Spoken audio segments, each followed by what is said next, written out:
Exercise example 3.10. First, in a meter bridge figure, the balance point is found to be at 39.5 centimeter from the end A. When the resistor Y is of 12.5 ohm, determine the resistance of X. Why are the connections between the resistor in a western bridge or a meter bridge made up of copper strips? Second, determine the balance point of the bridge above if X and Y are interchanged. Third, what happened if the galvanometer and cell are interchanged at the balance point of the bridge? Would the galvanometer show any deflection, show any current? Let's see. आप देख सकते हैं ये पूरा question जो है वो 3 part में डिवाइड है. चलिए फर्स्ट पार्ट को अगर हम यहां पर लिखें, फर्स्ट पार्ट को, तो आपको पता चलेगा फर्स्ट पार्ट में आपके पास क्या है, गिवन टर्म.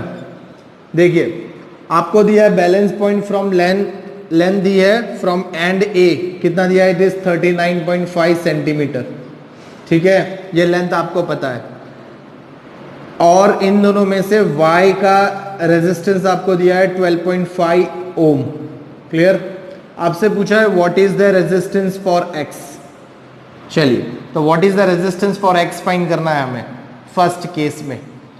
तो हम इसे सॉल्व करते हैं. फर्स्ट केस में क्या होगा, देखिए first using meter bridge equation,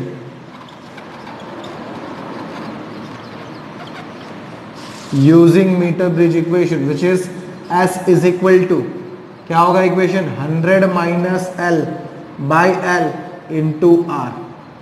ये इक्वेशन हमारे पास है. ठीक है. अब मान लीजिए आपको ये जो वैल्यू है ये आपके लिए S की वैल्यू है, इसे हम S सपोज कर लेते हैं. ठीक है. और ये जो X है इसे हम R सपोज कर लेते हैं. तब क्या होगा आप देख सकते हैं यहां पर मुझे R फाइंड करना है, ठीक है, या X फाइंड करना है, और मुझे S यानी Y की वैल्यू 12.5 दी हुई है. तो इसे मैं सब्स्टिट्यूट करूंगा. It is 12.5 is equal to 100 minus 39.5 by L 39.5 into R. R आपको फाइंड करना है. R आपके लिए क्या है, X की वैल्यू है. ठीक है. तो आप इसे X लिख दीजिए R की जगह.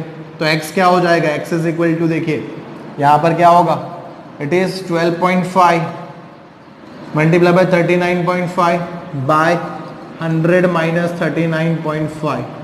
आप इसे कैलकुलेट कीजिए कितना मिलता है आंसर आपको. देखिए ये आंसर मिलेगा 8.16 ओम. क्लियर. तो ये हुआ फर्स्ट का आंसर आपको मिल गया. चलिए आप क्वेश्चन में सेकंड देखेंगे तो आपको सेकंड पता चलेगा.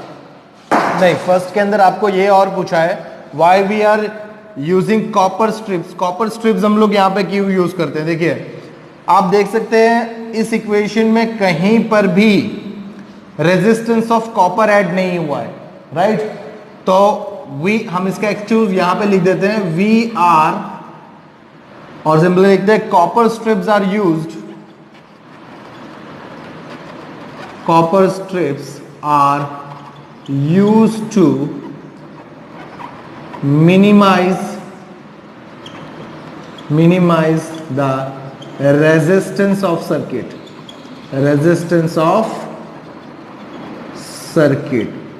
which is not accounted in this equation. आप देख सकते हैं इस इक्वेशन में कहीं पर भी कॉपर स्ट्रिप का रेजिस्टेंस हमने ऐड नहीं किया है. मतलब हम कॉपर स्ट्रिप के रेजिस्टेंस को क्या करते हैं, ओमिट करते हैं, उसे हम मिनिमाइज काउंट करते हैं. क्लियर. इसलिए हम क्या करते हैं, कॉपर स्ट्रिप्स को ऐड करते हैं. क्लियर, लगाते हैं. चलिए अब सेकेंड ये आंसर देखिए, ये हुआ फर्स्ट का आंसर. आप यहां पर अब देखेंगे सेकेंड कैसे सॉल्व होगा. सेकेंड में हमें क्या करना है, what is the balance point if they are interchange. Right. देखिए इंटरचेंज करने पर क्या होगा, what is the balance point, ये हमें पूछा गया है. मतलब x की वैल्यू हम y में ले लें और y की वैल्यू x में ले लें, तब क्या होगा. तो देखिए यहां पर क्या होगा, हम सेकंड में क्या करेंगे, x की वैल्यू क्या निकली है आपकी 8.16. ठीक है. इसे हमने शुरुआत में R लिया था, अब इसे हम S ले लेंगे. ठीक है. इसी तरह y की वैल्यू जो है वो आपके पास है 12.5 ओम। इसे हमने शुरुआत में क्या लिया था, s लिया था, तो अब इसे हम लेंगे r। क्लियर? चलिए ये इक्वेशन हो गया, ये r की वैल्यू है हमारे पास, ये है s की वैल्यू, इंटरचेंज हुए। ठीक है, हमें पूछा गया है what is the balance point, मतलब l क्या होगा उसके लिए। देखिए इसे हम कैलकुलेट करेंगे, l क्या होगा हमारे लिए, सेकंड यहां पर हम कैलकुलेट करेंगे। Second, again by using equation which is s is equal to 100 minus l by l into r। ठीक है, हमें l फाइंड करना है, बैलेंस पॉइंट फाइंड करना है सेकंड के अंदर व्हेन दे आर इंटरचेंज। तो देखिए इंटरचेंज होने पर क्या होगा, वैल्यू रखें यहां पर, दिस विल बी l, हमें सब्जेक्ट बनाना है, तो s into l is equal to, या हम ऐसे कर दें, is equal to 100 minus L into R upon R, यहां पे ले लेते हैं। ठीक है, अब एल को सब्जेक्ट बनाना है आपको, एल सब्जेक्ट बनाने के लिए क्या होगा, this will be S L by R plus L is equal to 100 हो जाएगा। देखिए यहां पर, ठीक है, मैं एल को सब्जेक्ट बनाना चाहता हूं तो एल कॉमन कर लूंगा, यहां पर क्या होगा S plus R by R, देखिए इंटू 100। ठीक है, आप क्या करेंगे, देखिए यहाँ पे L इज इक्वल टू क्या हो जाएगा 100 into R by S plus R हो जाएगा। देखिए आप वैल्यू सब्स्टिट्यूट कर दीजिए, 100 इंटू आर की वैल्यू कितनी है आपके पास, इट इज 12.5 बाय क्या होगा 8.6 प्लस 8.16 प्लस 12.5, राइट। इसे आप कैलकुलेट कीजिए कितना लेंथ मिलेगा आपको। देखिए चलिए कैलकुलेट करने पर इसका आंसर कितना मिलेगा, 60.5 मिलेगा आपको। तो ये हुए आपके लिए लेंथ। क्लियर? चलिए सेकंड का आंसर हमें यहां पर मिल जाता है। अब हम बात करेंगे थर्ड की। देखिए थर्ड में आपको क्या पूछा गया, थर्ड में पूछा है what is the value of current if galvanometer is replace with cell and cell is replace with galvanometer, means they are interchange.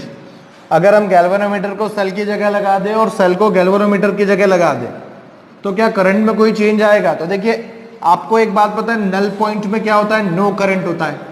ठीक है, तो इस वजह से कोई करंट में चेंज नहीं आएगा। तो एक्सक्यूज हम क्या लिखेंगे, एट नल पॉइंट, ये हम थर्ड सॉल्व कर रहे हैं, at null point by interchanging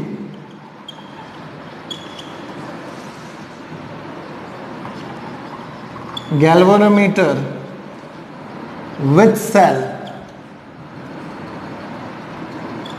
there is no change in current, right? There is no change in current, that is no current condition, no current condition। ये interchange करने से भी कुछ फर्क नहीं होगा, नल कंडीशन पर हमें कोई करंट नहीं मिलेगा, राइट। सो ये वो हमारे लिए थर्ड एग्जाम्पल का सोल्यूशन। क्लियर? Thank you.